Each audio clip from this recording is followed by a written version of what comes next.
약속하신 말씀 위에서, 주의 약속하신 말씀 위에서 영원토록 주를 찬송하리라. 소리 높여 주께 영광 돌리며 약속 믿고 굳게 서리라. 굳게 서리, 영원하신 말씀 위에 굳게 서리, 굳게 서리. 그 말씀 위에 굳게 서리. 주의 약속하신 말씀, 주의 약속하신 말씀 위에서 세상 염려 내게 엄습할 때에 말씀으로 힘써 싸워 이기며 약속 믿고 굳게 서리라. 굳게 서리라. 굳게 서리, 영원하신 말씀 위에 굳게 서리, 굳게 서리. 그 말씀 위에 굳게 서리. 주의 약속하신 말씀, 주의 약속하신 말씀 위에서 영원하신 주의 사랑 힘입고 성령으로 힘써 싸워 이기며 약속 믿고 굳게 서리라. 굳게 서리, 영원하신 말씀 위에 굳게 서리, 굳게 서리. 그 말씀 위에 굳게 서리. 주의 약속하신 말씀, 주의 약속하신 말씀 위에서 성령 인도하는 대로 행하며 주님 품에 항상 안식 얻으며 약속 믿고 굳게 서리라. 굳게 서리, 굳게 서리, 영원하신 말씀 위에 굳게 서리, 굳게 서리. 그 말씀 위에 굳게 서리, 굳게 서리라. 굳게 서리, 영원하신 말씀 위에 굳게 서리, 굳게 서리. 그 말씀 위에 굳게 서리라. 나의 영혼이 잠잠히, 나의 영혼이 잠잠히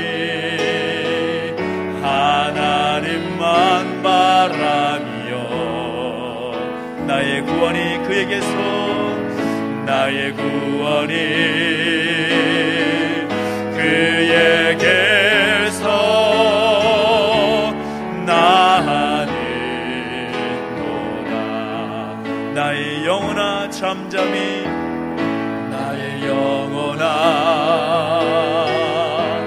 잠잠히 하나님만 바라라. 나의 소망이 저에게서, 나의 소망이 저에게서 나는도다. 오직 주만이, 오직 주만이 나의 반석, 나의 구원이시니. 오직 주만이, 오직 주만이 나의 산성, 내가 요동치 아니하리. 오직 주만이, 오직 주만이 나의 반석, 나의 구원이시니. 오직 주만이 나의 산성, 오직 주만이 나의 산성, 내가 요동치 아니하니.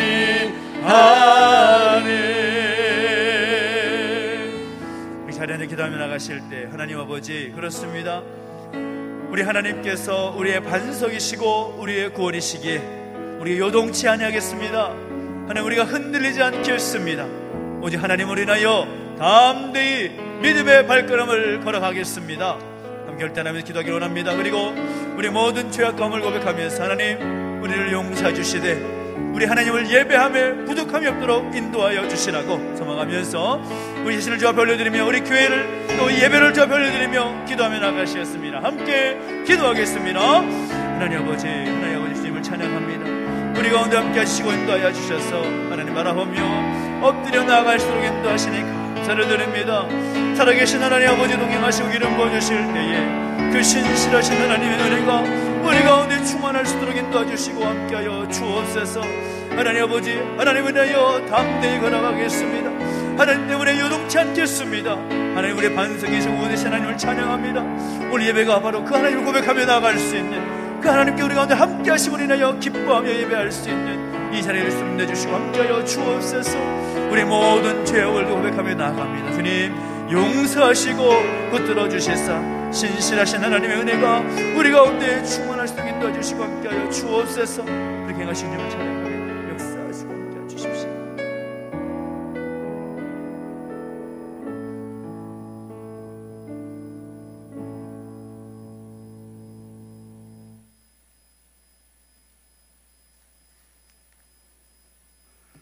할렐루야.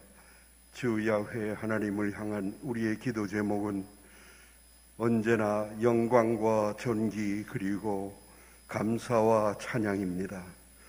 한 생명 한 생명을 당신의 거룩하신 예정 가운데 두사 저마다의 형질이 만들어지기 이전부터 이미 아신 바 되신 하나님, 그러기에 주님은 실로 나보다 나를 더 아시며 나보다 나를 더 사랑하는 분이시라는 이 도무지 믿을 수 없는 사실을 우리는 믿습니다.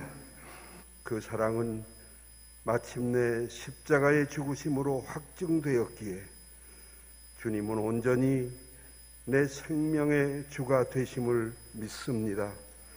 그러나 주님, 그 사랑을 생각하면 우리네 삶이 너무나 미천하여 이러한 고백을 드림도 실은 여간 부끄러운 게 아닙니다. 그래도 주 밖에는 달리 의지할 데 없어 오늘도 또 용서를 구하오니 주여 자비를 베푸소서. 전능하시고 거룩하신 야훼 하나님, 이 땅을 굽어보사 긍휼을 베푸시며 이 땅을 고쳐주소서. 국가 안보의 불안을 항상 짐지고 있는 이 나라, 이제는 설상가상으로 코로나 사태와 역대급의 수해로 인해 국민 생명의 안위와 민생 경제가 뿌리채 흔들리고 있습니다. 이러한 터에 백성들에게 소망의 빛이 되어야 할 이 땅의 기독교는 빛과 소금은 언감생심, 되레 돌팔매를 당하는 처지에 이르렀습니다. 이러다 이 난국이 끝나고 평화가 오면 과연 우리가 전도를 할 수 있을까요? 예수는 공생애 동안 어려운 이들과 함께 울며 늘 삶의 현장에 있었거늘 살아갈 희망을 잃어버린 저 엄청난 수해 현장에는 예수가 없고, 폭염과 싸우는 의료봉사 현장에도 예수는 보이지 않습니다. 어떤 예수는 요지부동 예배당 안에 오프라인으로 갇혀 있고, 어떤 예수는 광화문 집회에 나아가 처절하게 정치질을 해야 됩니다. 공의로우신 주님, 정령, 정통은 무엇이고 이단은 무엇입니까? 선한 목자는 누구이고 싹군 목자는 누구입니까? 어느 것은 약물이고 어느 것은 이리떼입니까? 저마다 백가쟁명이니 참과 거짓 사이에서 우린 길을 잃겠습니다. 야훼 하나님, 우리가 믿는 도리의 기본을 회복하게 하소서. 신앙의 기본을 다시 세우며 성령으로 거듭나게 하소서. 500여 년 전 종교개혁의 정신을 다시 되새기며 오직 성경, 오직 은혜, 오직 믿음, 이 세 가지의 기본을 두고 이 믿음 변치 않도록 온 맘 다해 교회를 섬기게 하소서. 주께로부터 받은 이 둘도 없이 귀한 생명, 이를 정녕 더할 수 없는 은혜로 여길진대 야훼 하나님을 기쁘시게 하는데 나도 쓰임받으며 좌로나 우로나 치우치지 않고 나아가서 이웃을 섬기게 하소서. 이 간절한 기도가 하늘 보좌의 기쁨이 되기 원하며 생명의 주 예수 그리스도의 이름으로 구하나이다. 아멘.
우리 주일의 배신을 환영하고 축복합니다. 우리 좌우에 계신 분과 함께 환영하고 축복할까요? 환영합니다. 축복합니다. 환영합니다. 축복합니다. 손을 뻗어 축복과 찬양하겠습니다. 하나님께 당신을 통해 하나님께서 당신을 통해 메마른 땅에 샘물 나게 하시기를 가난한 영혼 목마른 영혼 당신을 통해 주 사랑 알기 원하네. 아멘. 환영하고 축복합니다. 우리 온라인으로 함께 예배하는 여러분도 환영하고 축복합니다. 오늘 우리 주신 말씀을 함께 보겠습니다. 여호수아 9장 1절부터 15절까지 말씀을 함께 보겠습니다. 여호수아 9장 1절부터 15절까지 말씀입니다. 구약성경 332페이지에 있습니다.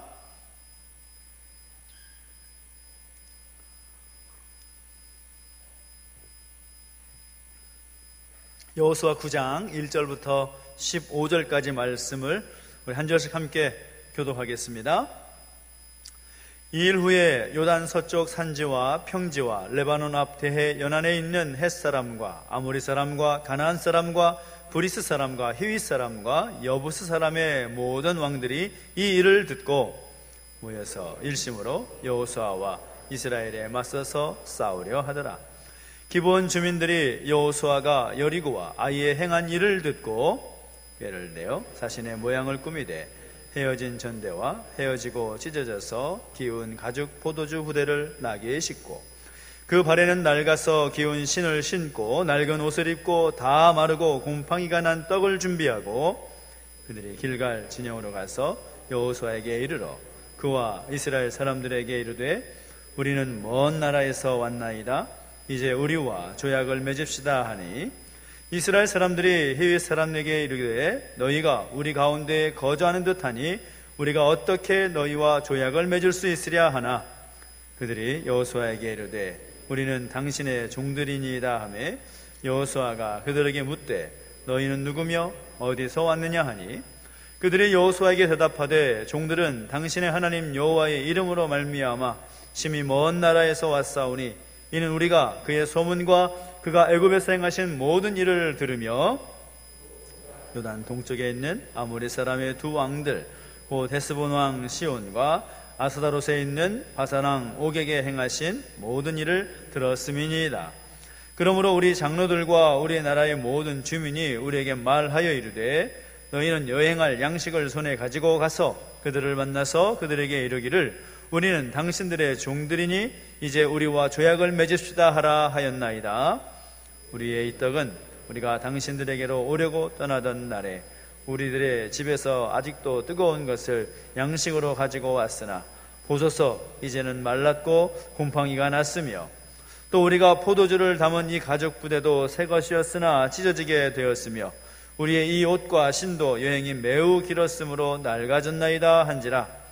우리가 그들의 양식을 취하고는 어떻게 할지를 여호와께 묻지 아니하고 같이 있습니다. 여호수아가 곧 그들과 화친하여 그들을 살리리라는 조약을 맺고 회종 족장들이 그들에게 맹세하였더라. 아멘. 한 번 더 기도하겠습니다. 하나님 아버지 은혜와 사랑을 감사드립니다. 우리 가운데 예배할 수 있는 은혜를 주시고 또한 귀한 말씀으로 하나님 앞에 나아갈 수 있는 은총을 허락하시니 감사를 드립니다.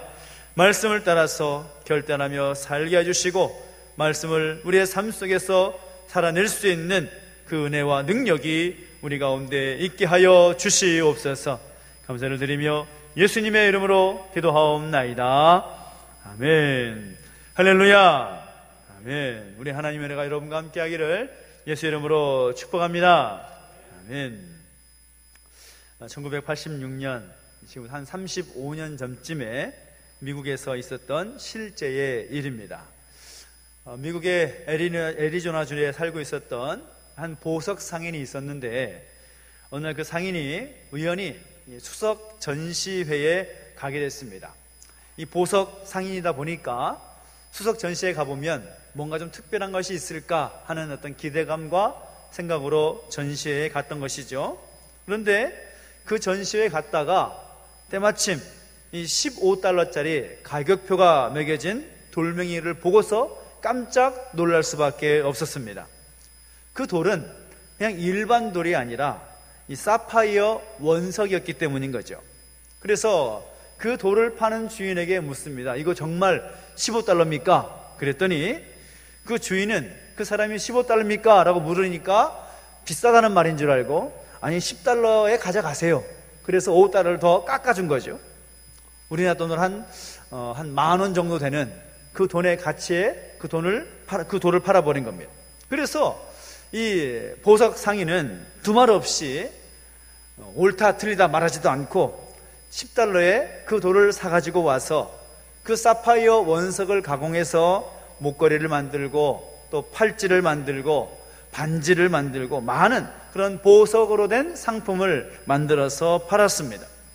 그리고 그가 10달러를 주고 사가지고 완 이 사파이어 원석을 가지고 자그마치 228만 달러어치를 팔았습니다. 그러니까 이 보석의 가치를 몰랐던 사람에게는 그 돌이 그저 하나의 돌로서 10달러 정도밖에 되지 않는 그런 가치였지만 그 돌이 어떤 돌인지를 아는 사람에게는 228만 달러, 무려 23억이 넘어가는 그런 보물 덩어리로 보였다라는 겁니다. 정말 간단한 이야기이지만 한 가지는 분명하지요. 그 가치를 알 수 있느냐 없느냐에 따라서 그 상황이 달라질 수 있다는 거죠. 우리가 살아가는 이 세상을 바라볼 때 참 많은 생각들이 듭니다. 우리가 지난 한 주간 동안도 여러 가지 목소리와 여러 가지 그런 뉴스를 들으면서 어떤 생각을 하셨습니까? 이 나라와 이 민족의 상황을 보면서 우리가 어떤 생각을 가져야 될 것인가? 우리가 하나님을 믿는 하나님의 사람들이 이 현실의 상황을 보면서 우리는 어떤 가치를 가지고 어떤 생각을 가지고 살아가야 될 것인가? 그 가치를 알 수 있는 분별력, 그 분별력이 어느 때보다도 필요한 때가 아닌가라는 생각을 해보게 되는 거죠. 우리는 가끔 행복이라는가 불행이라는 것이 어떤 환경에서 온다라고 생각을 합니다. 그러나 환경이 우리를 행복하게 하고 우리를 불행하게 하는 것이 아니라 그 환경에 대한 판단이 우리를 행복하게 할 수도 있고 우리를 하여금 불행하게 할 수도 있다는 겁니다.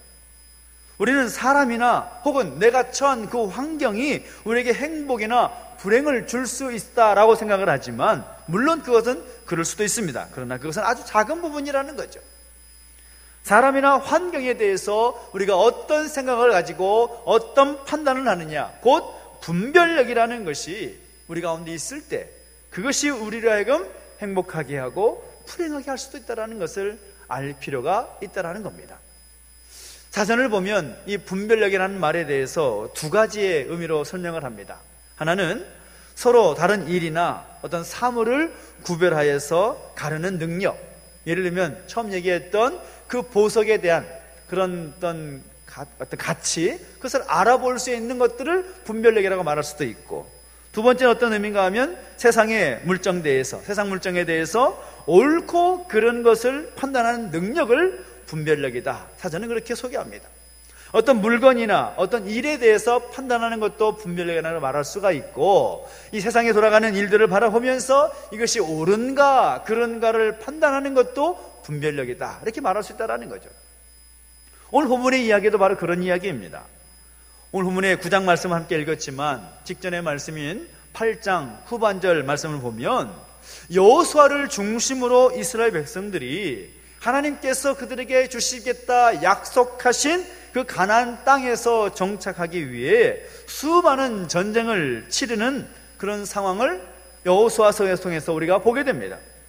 우리가 잘 아는 여리고성을 정복하는 길, 그리고 아이성을 정복하는 전투를 마친 이후에 여호수아와 이스라엘 백성들이 에발산에 올라가서 그곳에 제단을 쌓고 율법의 말씀을 낭독하면서 하나님 앞에 서는 그런 시간을 갖게 됩니다.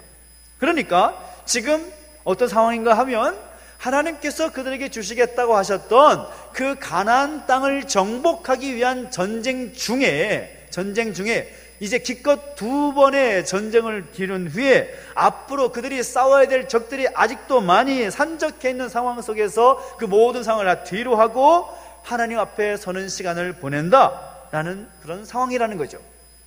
세상적인 눈으로 볼 때, 사람들의 어떤 생각으로 볼 때 정상적으로 보이지 않는 그런 상황입니다. 절대 전쟁 중에 그런 시간을 갖는다라는 것이 있을 수도 없는 그런 상황이라고 할 수가 있는 거죠. 그러면 어떻습니까? 세상 사람은 그렇게 볼다 할지라도 하나님의 사람들인 우리가 볼 때에는 이런 시간을 갖는다라는 것을 생각할 때 여러분 어떤 점수를 주시겠습니까? 적어도 합격 점수는 줄 수 있잖아요. 그렇지 않습니까? 하나님 앞에 서는 시간을 갖고 있으니까요. 그러니까 그런 상황을 가지면 이스라엘 백성들에게 또 여호수아라는 지도자에게 좋은 일, 그리고 또 형통한 일이 이루어져야 될 것 같은데 오늘 본문을 와보면 좋지 않은 일이 생기게 됩니다. 영적인 충전을 하고 내려왔으면 전쟁도 수월하게 감당할 수가 있고 또 적들도 자동적으로 항복하고 다가와야 될 것 같은데 이상하게도 더 악하게 여호수아와 이스라엘 백성들을 대적하는 모습들이 일어나고 있습니다. 1절 말씀을 보면 우리 어떤 일이 일어나는가 하면 가나안에 살고 있는 6 족속들이 함께 힘을 합하여서 여호수아와 이스라엘을 맞서서 싸우려고 했다라고 성경은 소개하고 있습니다. 지금까지 그나마 여리고성을 대할 때도 여리고성 하나를 두고서 싸웠고 아이성을 함락시킬 때에도 아이성과 싸우는 1대1의 그런 싸움이었는데 이제는 가나안 땅에 살고 있는 족속들 6 족속들이 힘을 합쳐서 때로 대적을 합니다. 때로. 이상한 상황인 거죠. 한 족속과 싸우기도 벅찬 일인데 6 족속이 힘을 합쳐서 이스라엘을 대적하는 상황이라는 거죠. 쉽지 않은 상황입니다. 여러분도 아마 이런 상황을 경험하신 적이 있을 것입니다. 믿음이 없을 때에는 상관이 없을 겁니다. 그런데 믿음으로 살려고 결단을 하고 그렇게 살면 뭔가 좋은 일이 일어나야 할 것 같은데 잘 되던 일도 잘 안 되는 경우, 형통하고 잘 풀려야 될 것 같은데 잘 풀리지 않는 상황들, 그런 경험들을 할 때가 있다는 거죠. 그럴 때면 우리 가운데 떠오르는 생각이 무엇입니까? 하나님께서 과연 살아계시느냐? 하나님이 과연 나를 사랑하시느냐? 그런 회의적인 생각이 들 수밖에 없다라는 거죠. 근데 가만히 생각해 보면 언제나 이 고난과 시련이라는 것은 잘 되고 좋을 때 오는 경향이 많습니다. 이만하면 됐다라고 생각할 때 시련과 고난이 찾아오는 경우가 많다라는 거죠. 여러분 구약 성경을 보면 특별히 엘리야라는 이름을 여러분 들어보셨을 텐데 엘리야 선지자가 시련을 겪을 때가 언제입니까? 갈멜산에서 이방 선지자들과의 그 싸움에서 영적 전쟁에서 승리했을 때가 아닙니다. 갈멜산 그 제단에 불이 때렸을 때에는 그 누구도 엘리야를 건드리지 못했습니다. 그런데 그 갈멜산 밑에서 승리의 단잠에 취해 있을 때에 그는 시련을 만나게 됩니다. 이세벨이 죽이려고 하고 하나님께서 왜 나를 살려주셨냐고 말하는 그런 어려운 시기가 바로 그때에 있었습니다.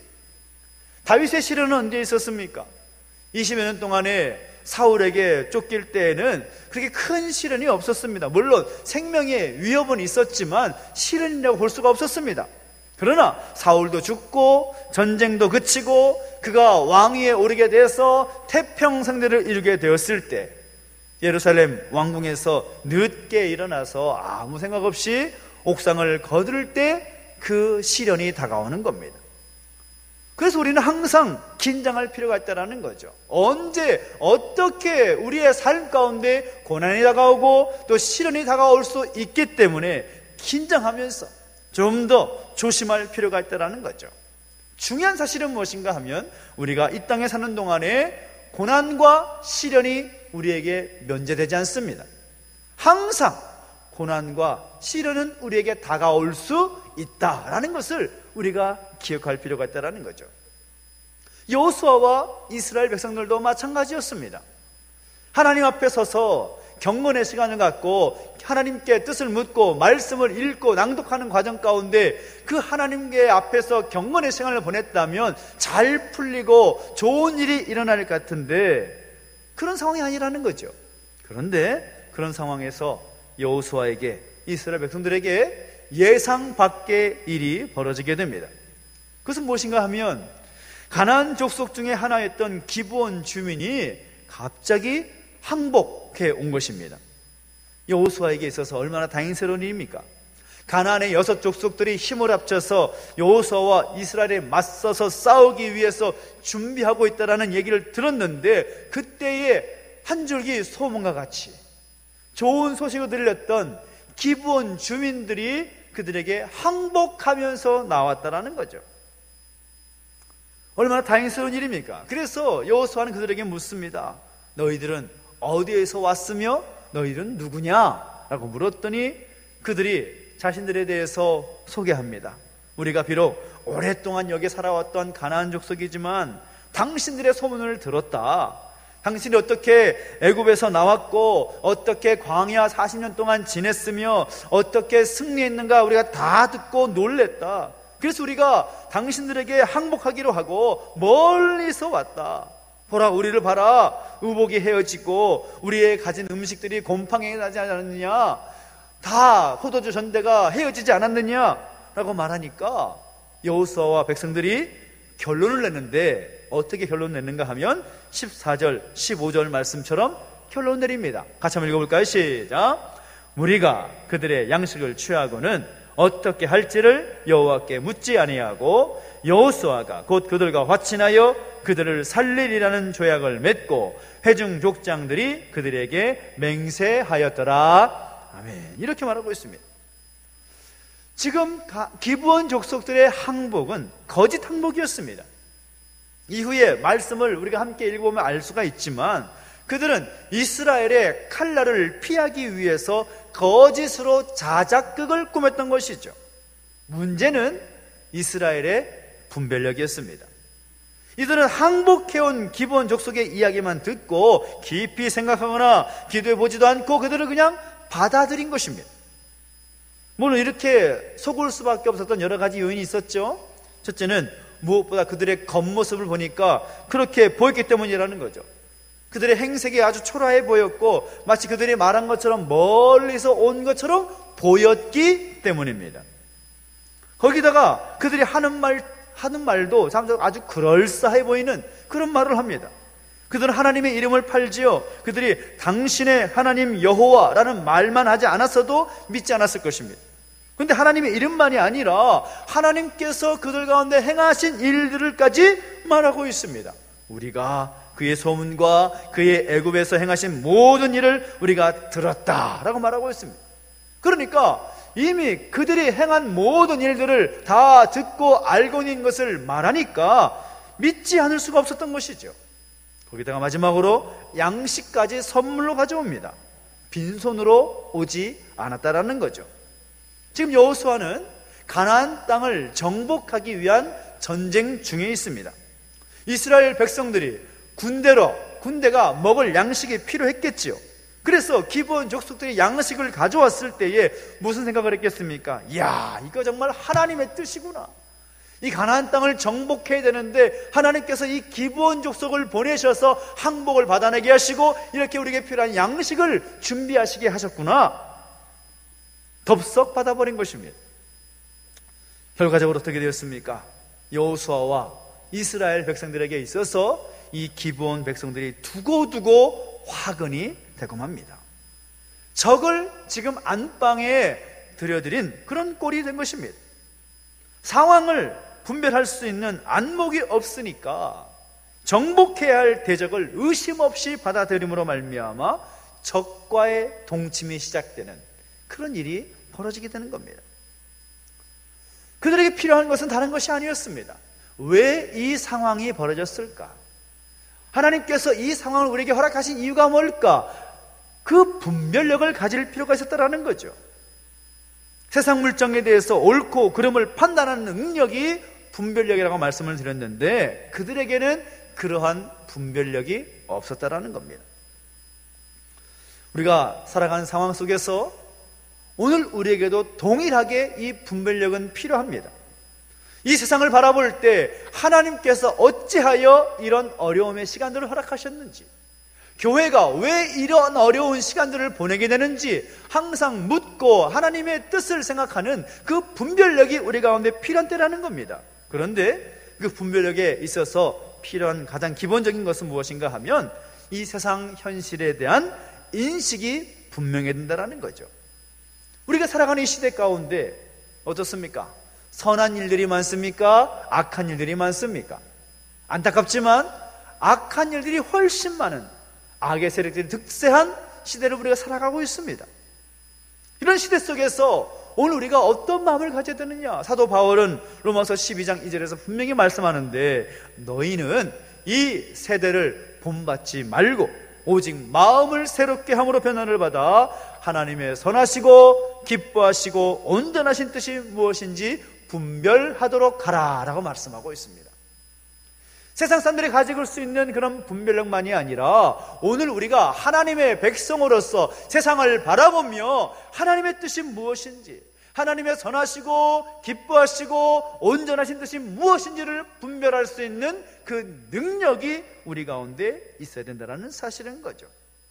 우리가 예수님께서 요한복음 17장에서 기도하시고 있는 것처럼 우리는 세상에 살아갑니다.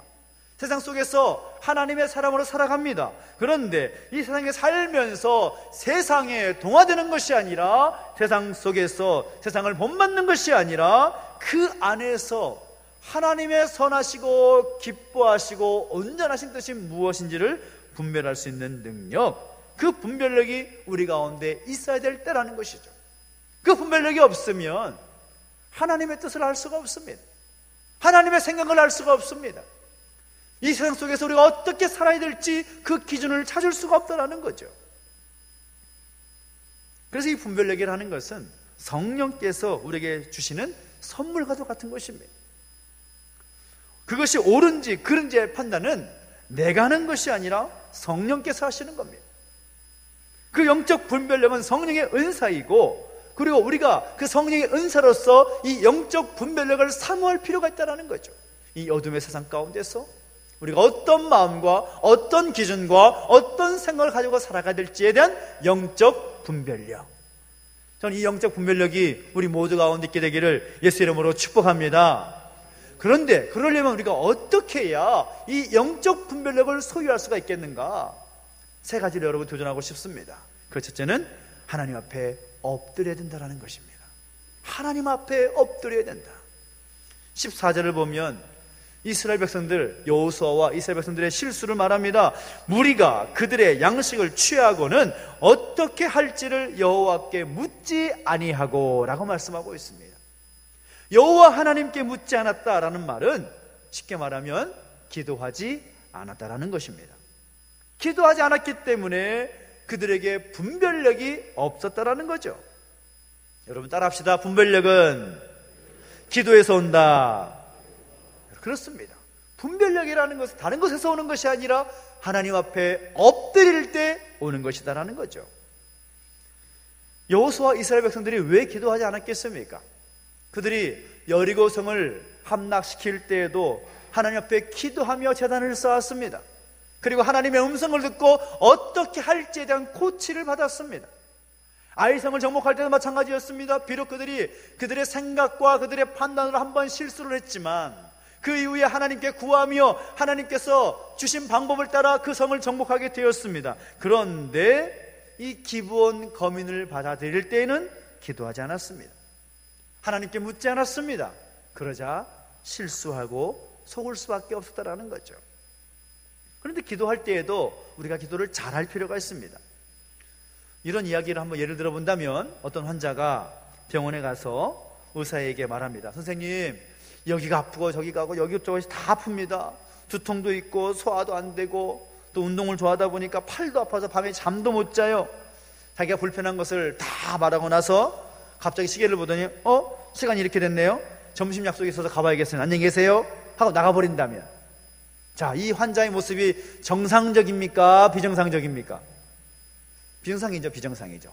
이 마스크가 썩어 있어가지고 어떻게 말씀하지 들리지가 않아가지고 잘 모르겠는데 정상적이지 않습니다. 의사가 무슨 말 하겠습니까? 잠깐만요. 아프니까 진찰 좀 받고 가셔야지. 아니, 내 말도 좀 들어봐야 될 것 아닙니까?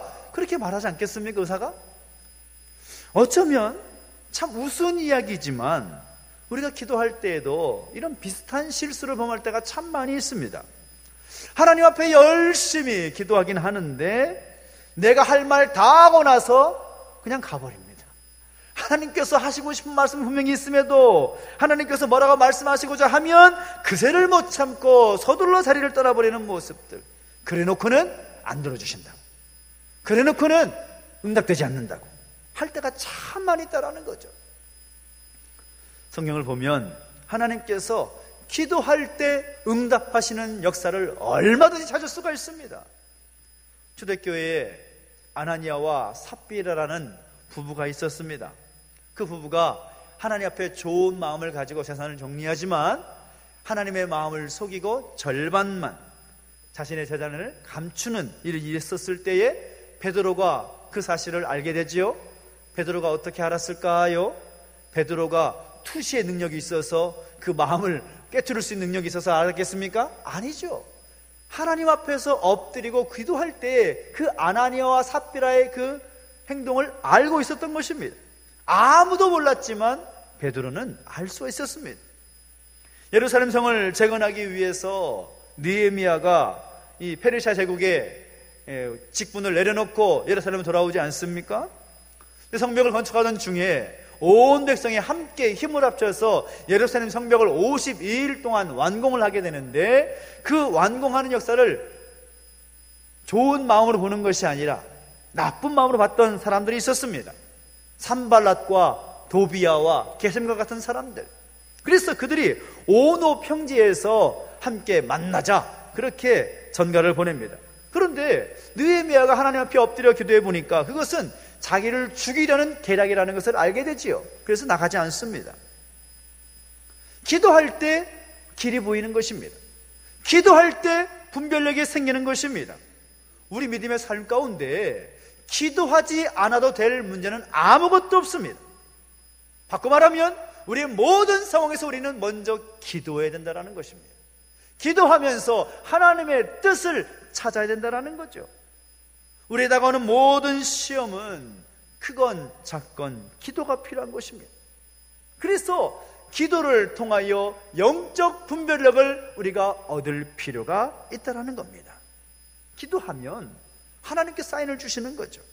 이것이 하나님 기뻐하신 일인지 이것이 하나님 기뻐하시지 않는 일인지 이 상황이 하나님께서 왜 우리 가운데 하셨는지를 분별하게 되는 것입니다. 많은 사람들이 이 시대를 바라보면서 이 나라와 이 민족의 현실을 바라보면서 이러쿵저러쿵 말을 많이 합니다. 여러 가지 많은 상황 속에서 많은 이야기가 들리지만 이 상황에서 우리가 가져야 될 것은 무엇인가 하면 하나님, 이 상황을 왜 허락하셨습니까? 하나님, 이 나라 민족 가운데 말씀하고 싶으신 것이 과연 무엇입니까? 이 어려운 상황을 통하여서 하나님, 우리가 어떻게 살기를 원하십니까? 그것이 우리가 할 말이라는 거죠. 이것이 잘못됐다, 저것이 잘못됐다라고 말하는 것이 아니라 먼저 하나님 앞에 엎드리는 것입니다. 예수님은 기도하는 분이셨기에 그 영적 분별력을 통해서 그 사람의 마음속 깊은 곳까지 꿰뚫어 보셨습니다. 간절히 바라는 것은 우리가 먼저 기도하면서 엎드리면서 그 영적 분별력이 우리 가운데 세워지게 되기를 예수 이름으로 축복합니다. 우리 기도하며 엎드릴 때 하나님 분명히 우리에게 말씀하여 주실 것입니다. 두 번째 기준은 무엇인가 하면 우리가 이런 어렵고 힘든 상황을 바라보면서 침묵할 필요가 있다는 겁니다. 침묵할 필요가 있다. 오늘 본문의 이후의 기록을 보면 여호수아를 보면 기브온 주민이 말한 것이 거짓이라는 것이 들통이 나버립니다. 우리가 15절까지 말씀을 읽었지만 16절 이후의 말씀 보면 그런 일이 벌어집니다. 그래서 여호수아는 지도자로서 그들의 행동에 대해서 정말 당황스럽기도 하고 아주 괘씸한 그런 생각도 들었을 것입니다. 거기다가 설상가상으로 백성들이 여호수아와 족장들을 원망합니다. 왜 그렇게 했느냐? 하나님 분명히 우리에게 가나안 땅을 다 주시겠다고, 그 땅을 정복해 하시겠다고 말씀하셨는데 왜 그렇게 했느냐라고 손가락질하는 겁니다. 여호수아도 얼마 동안은 말을 하지 못합니다. 물론 기브온 사람들이 잘못은 했지만 그 잘못에 대해서 꾸짖지도 않습니다. 가장 큰 이유는 이런 생각이겠죠. 내가 하나님께 묻지 않아서 이렇게 됐구나, 내 책임이다 라는 생각을 하게 됐을 것입니다. 우리를 괴롭게 하고 거짓말하는, 또 힘들게 하는 사람들이 있을 때 우리가 즉각적인 반응을 보이지 않아도 그 불행의 많은 부분을 줄일 수가 있습니다. 영적 분별력은 침묵을 통해서 훈련되고 자란다라는 거죠. 어떤 상황이 벌어졌을 때 바로 말하고 바로 행동하는 것이 아니라, 처음 말씀드렸지만 기도하면서 여호와 하나님을 바라보면서 잠잠히 하나님의 뜻은 무엇인지 묵상하면서 그 시간을 가질 필요가 있다라는 거죠. 기도하지 않고 감정적으로 반응하면서 잘못을 행한 그 사람보다 더 나쁜 결과를 가져오는 경우가 많다라는 겁니다. 이 영적 분별력은 다른 사람의 죄를 바라볼 때 오지 않습니다. 자신의 현 주소를 생각하면서 성령께서 주시는 음성으로 자신을 살필 때 영적 분별력이 우리 가운데 세워진다는 거죠. 특별히 영적 분별의 처음이자 마지막 대상자는 나 자신입니다. 과연 내가 바르게 서 있는가? 내가 잘 살고 있는가? 내가 지금 하는 말과 행동이 정상적인가? 돌아보는 것이죠. 그 점에서 예전에 나는 모든 건 내 탓입니다, 그런 캠페인이 있지 않았습니까? 내 탓입니다 캠페인. 그런 것 역시도 참 의미가 있었던 그런 캠페인 같습니다. 자기 성찰, 자기가 어떤 위치에 있는지, 자기의 성찰을 못하면서 남을 판단할 수 있느냐? 그래서는 안 된다라는 거죠. 내 생각과 판단으로 시대를 평가하고 말하려고 하지 마십시오. 내가 침묵하면 하나님께서 말씀하실 것입니다. 침묵하면서 묵상하면서 하나님의 뜻을 찾고 잠잠히 하나님을 바라보는 그 시간을 통하여서 우리에게 영적 분별력이 생길 수가 있다는 사실을 깨닫고 우리 가운데 잠잠히 하나님 앞에 거하며 하나님의 뜻을 묻고 나아가는 우리 모두의 되시기를 예수 이름으로 축복합니다. 그리고 또한 중요한 것은 무엇인가 하면 기도도 중요하고 또 묵상하는 것도 중요하지만 그 기도와 묵상은 어디에 기초가 되어야 되느냐? 바로 하나님의 말씀의 기초가 되어야 된다는 사실인 겁니다. 영적 분별력을 갖추기 위해서는 무엇보다 이 세상을 바라보면서 하나님의 관점으로 볼 필요가 있는 것이죠. 하나님의 관점은 하나님의 뜻으로 표현할 수가 있습니다. 그리고 하나님의 뜻은 어디에 나타나 있느냐? 바로 하나님의 말씀 가운데 가장 잘 나타나 있다는 사실인 겁니다. 그래서 우리 하나님의 말씀을 늘 붙잡고 살아갈 필요가 바로 거기에 있는 것입니다. 오늘도 매 순간마다 하나님의 말씀 가운데 우리에게 무엇을 말씀하시는지, 그 말씀을 통해서 우리가 무엇을 깨닫기를 원하시는지 묵상하면서 그 말씀에 담겨진 하나님의 뜻을 찾는 과정이 필요하다라는 거죠. 그리고 그 말씀을 볼 때에도 묵상할 때에도 문자적인 말씀을 아는 것보다 그 말씀의 본질을 아는 것이 참 중요합니다. 말씀을 아는 것과 말씀의 본질을 알고 행하는 것은 같지 않습니다. 복음서를 보면 예수님께서 수많은 병자들을 고치십니다. 우리가 수요일마다 금요일마다 예수님께서 행하셨던 치유의 사건들을 보게 되는데 그 치유의 사건들 가운데 특별히 안식일에 사람을 고치시고 또 자익케 하시는 것들을 볼 수 있는 장면이 있습니다. 그런데 예수님께서 안식일에 병자들을 고치는 모습을 보고서 수많은 바리새인들을 비롯한 유대인들이 곱게 보지 않습니다. 이상한 눈을 가지고 판단을 가지고 예수님을 바라봅니다. 어떤 판단입니까? 안식일에 죄를 범하였다, 안식에 일하면 안 된다라는 그 율법의 규칙을 예수님께서 어겼기 때문에 예수님을 정죄해야 된다, 그런 생각을 가지고 예수님 앞에 나가는 거죠. 그래서 심지어는 그것을 빌미로 삼아서 예수님을 죽이고자 하는 그런 시도까지 보이게 됩니다. 그런데 그때 예수님께서 하신 말씀이 무엇입니까? 안식일의 의미를 말씀하시는 거죠. 안식일의 의미가 뭐냐? 안식일의 의미는 뭐냐? 생명을 살리는 것이 중요한 것이 아니냐. 안식일은 하나님의 사랑이다. 그것을 말씀하고 있습니다. 그래서 그 말씀, 율법의 내용을 아는 것도 중요하지만 그 율법 가운데 담겨진 말씀의 본질, 그 의미를 정확하게 알고 깨닫는 것이 참 중요하다라고 말하고 있다는 것이죠.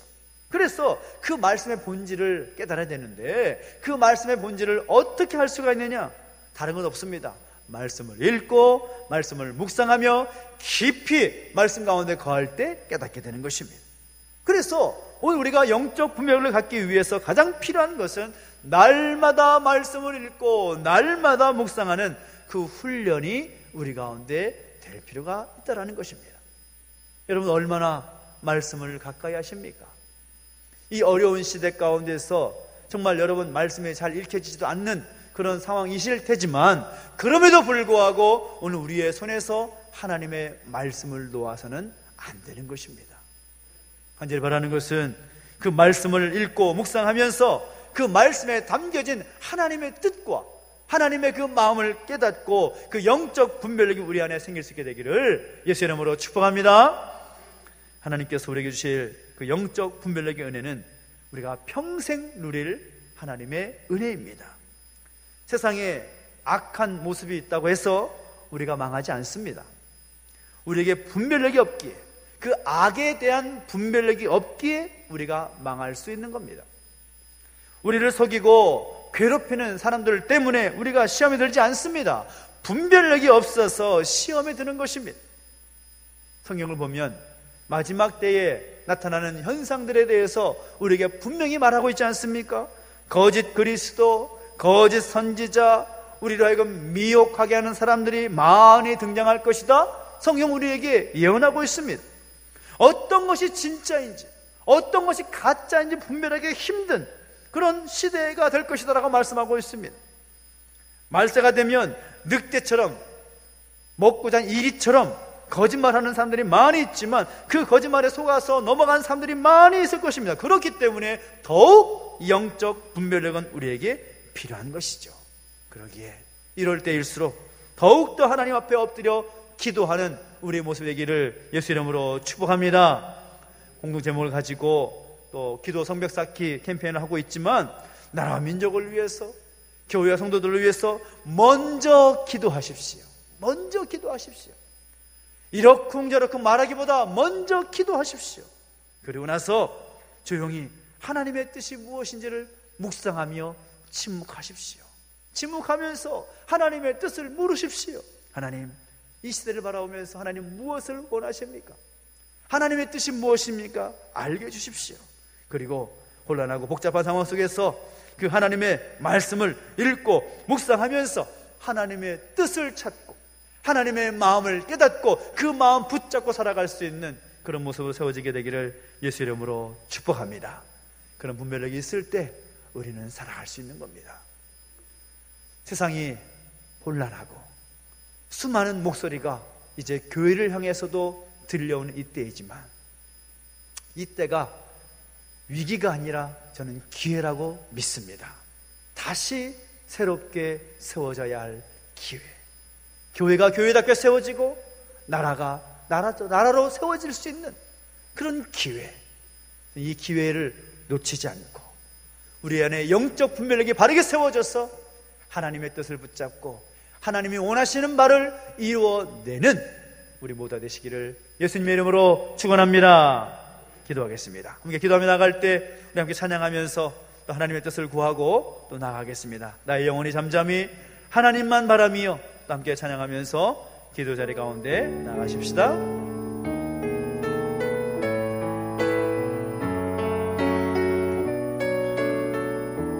나의 영혼이 잠잠히 하나님만 바라며 나의 영혼이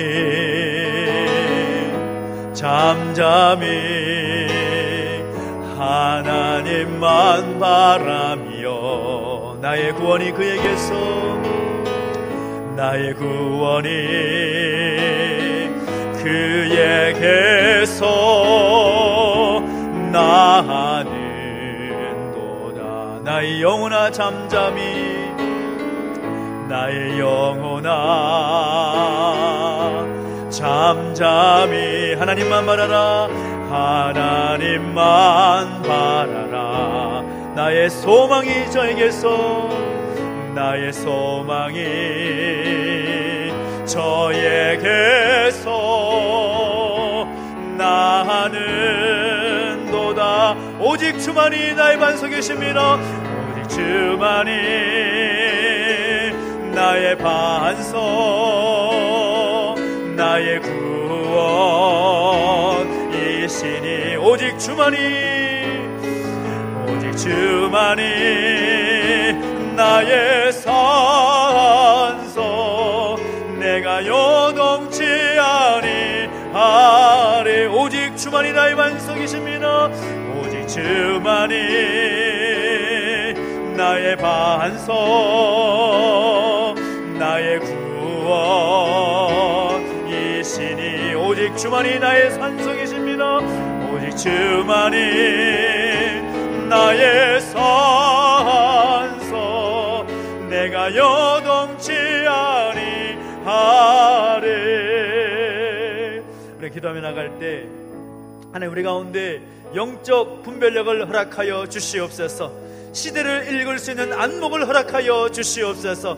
사람의 생각과 사람의 기준을 가지고 바라보며 평가하며 말하고 행동하는 것이 아니라 오직 하나님의 마음을 가지고 하나님의 뜻을 붙잡고 기도하며 묵상하며 말씀 중심의 삶을 살아가면서 그 영적 분별력이 우리 가운데 세워져서 이 시대를 향한 하나님의 마음을 깨달을 수 있도록 우리 가운데 그 영적 분별력을 허락하여 주시라고 소망하면서 강한 하나님께 우리 자신을 좀 올려드리며 기도하며 나가시겠습니다. 함께 기도하겠습니다. 하나님 아버지, 하나님 아버지, 하나님 바라보며 나갑니다. 하나님 우리 가운데 영적 그 분별력을 허락하여 주시기를 소망합니다. 우리의 산성이, 우리 반성의 산을 바라보면서 그 하나님 말씀 가운데 기도하며 엎드리면서 말씀으로 묵상하며 침묵하며 주 앞에 나아갈 때 말씀을 통하여서 하나님의 뜻을 분별하며 나아갈 수 있는 그 안목이 우리 가운데 세워지기를 소망합니다. 하나님 세상의 가치와 사람들의 눈으로 가치로 판단하며 생각할 말하는 것이 아니라 오직 하나님의 마음으로 하나님의 뜻을 붙잡고 힘써 나아갈 수 있는 우리의 모습이 되게 하여 주시기 원합니다. 오직 하나님만 바라보며 하나님 앞에 잠잠히 거하며 하나님의 뜻을 구하며 나가는 하나님의 백성이 될 수 있도록 인도해 주시고 함께하여 주시옵소서. 우리 한 번 더 기도할 때 이 나라 민족의 현실을 바라보면서 함께 중보하며 또 기도했으면 좋겠습니다. 참으로 어려운 때입니다. 그러나 이 어려움은 우리를 새롭게 하시고 교회를 새롭게 하시고 이 나라 민족을 새롭게 하시는 하나님의 은혜의 방편인 줄 믿음으로 고백하면서 하나님, 우리가 하나님의 안목으로 하나님의 뜻으로 이 세상을 바라보며 하나님께 간구하며 엎드릴 때 속히 치유하시고 해결해 주시는 은혜를 경험할 수 있게 해주시라고 이 나라 민족의 현실을 주 앞에 올려드리며 기도하기 원합니다. 그리고 교회 가운데 또 믿음의 세들 가운데 함께 하시사 하나님의 기쁨이 되는 교회가 되게 하시며 세상에 거룩한 영향력을 나타낼 수 있는 이 교회로 삼아주시라고 또 우리 공동체원 육신의 약함과 또 마음의 무거운 짐 있는 가족들 가운데 함께 하시사 치유와 회복의 은총을 함께 해주시기를 소망하면서 간절히 함께 기도하며 나가시겠습니다. 함께 주님 함께 외치고 기도하겠습니다. 주님, 우리 가운데 은혜를 넣어주시고 함께 하시기를 원합니다. 하나님 아버지, 나라 민족을 내버려두지 마시고 주의 은혜 가운데 붙들어 주시옵소서. 이 나라 민족 가운데 하나님의 긍휼을 베풀어 주시고 자비와 은혜를 허락해 주실 때에 하나님 속히 이 모든 어려움의 시간으로부터 자유할 수 있도록 인도해 주시옵시고 이를 통하여 하나님 다시 한번 이 나라 민족을 새롭게 세우시길 원하시고 교회를 새롭게 세우길 원하시는 하나님 뜻을 발견할 수 있도록 역사하시고 함께하여 주옵소서. 하나님 어려운 때에 하나님께서 함께 하시면 이것이 위기가 아니라 기회가 될 줄로 믿습니다. 하나님 다시 한번 새롭게 세우자시는 그 때인 줄 믿습니다. 하나님 아버지, 새롭게 세워주시옵시고 주의 몸된 교회가 바르게 서고 하나님 나라 민족이 바르게 세울 수 있도록 은혜를 더하여 주시옵소서. 하나님 아버지, 우리 믿음의 가족들 가운데 육신의 약함과 또 마음의 무거운 짐이 있는 것들이 많이 있습니다. 하나님으로 만져주시고 은혜를 더하시사 새로운 삶을 경험할 수 있도록 하나님의 은혜를 충만히 경험할 수 있도록 은혜를 더하시고 함께하여 주시옵소서. 하나님의 뜻을 구합니다. 하나님 아버지, 우리가 우리의 생각과 우리의 판단으로 말하지 않고 행동하지 않도록 인도해 주시옵시고 하나님의 마음 가지고 하나님의 뜻을 구하며 힘써 뜻대로 살아갈 수 있도록 역사하시고 함께하여 주시옵소서. 주님을 찬양합니다. 주 앞에 잠잠히 거하며 나기를 원합니다. 역사하시고 인도하여 주시옵소서. 하나님 아버지, 은혜와 사랑을 감사를 드립니다. 다른 어느 때보다도 우리 가운데 영적 분별력이 필요한 이때에 우리 가운데 그 은혜를 허락하시사 시대를 바라보며 하나님의 안목으로, 하나님의 마음으로 바라볼 수 있는 그 은혜가 우리 가운데 있기를 소망합니다. 사람의 생각과 판단으로 판단하지 않도록 인도해 주시옵시고, 오직 하나님의 뜻이 무엇인지를 날마다 분별하며 묵상하게 하시고, 그 하나님의 뜻을 따라 힘써 살아낼 수 있는 우리의 모습이 되게 하여 주시옵소서. 감사를 드리며 예수님의 이름으로 기도하옵나이다. 아멘. 권고하겠습니다. 특별히 우리가 어느 때보다도 기도할 때입니다. 기도할 때에 우리가 나라 민족의 현실을 바라보면서 안타까운 마음을 갖는 것은 정상이지만 여러 가지 생각을 하지 마시고 기도하면서 하나님께 아뢰일 수 있는 그런 시간이기를 소망합니다.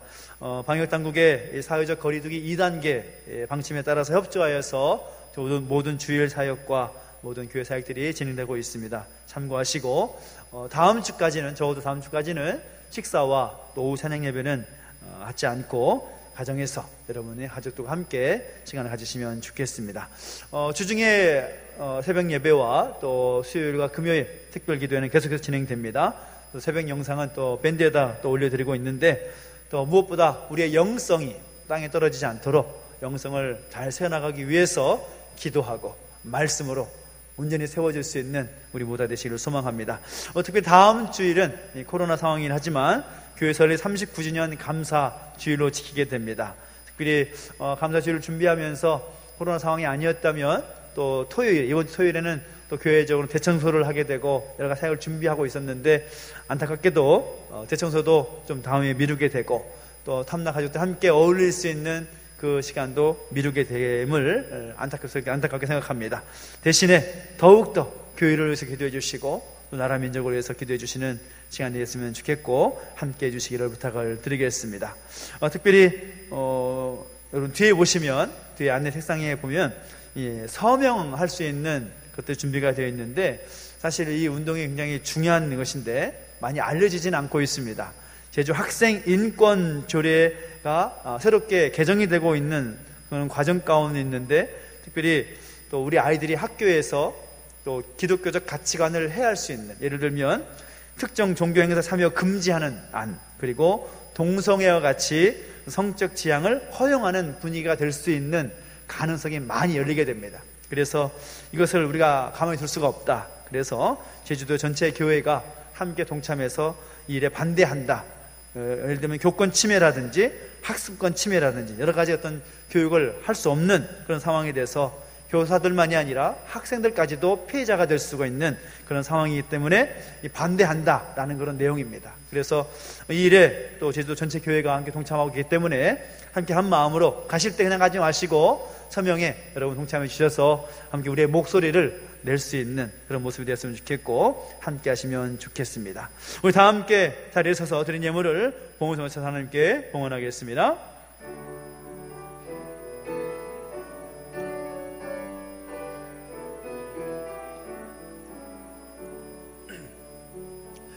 내게 있는 모든 것을 아낌없이 드리네. 사랑하고 의지하며 주만 따라 살리라. 주께 드리네, 주께 드리네. 사랑하는 구주 앞에 모두 드리네. 아멘.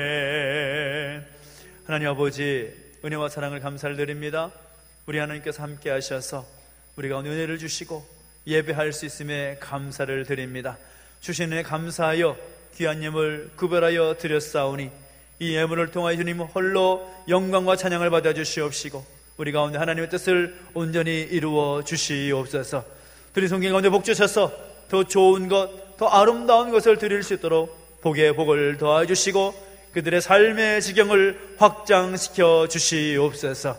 감사를 드리며 이제는 우리 구주 예수 그리스도의 은혜와 하나님 아버지의 그 크신 사랑과 성령의 감화 감동, 인도, 보호하심의 역사가 다시 한번 영적 분별력을 가지고 세상을 바라보며 하나님의 뜻을 이루기를 결단하는 우리 모든 주의 백성들 머리 위에 이제로부터 영원토록 함께 있을지어다. 아멘. 오늘도 도와주시고 함께 하셔서 하나님 인도하심 가운데 기쁨 살게 주시옵소서. 역사하여 주시옵소서.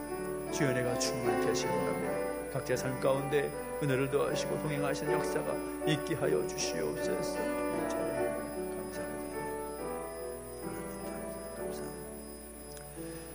주일을 마쳤습니다. 한 주간 동안 주님과 함께 동행하며 승리하시기 바랍니다.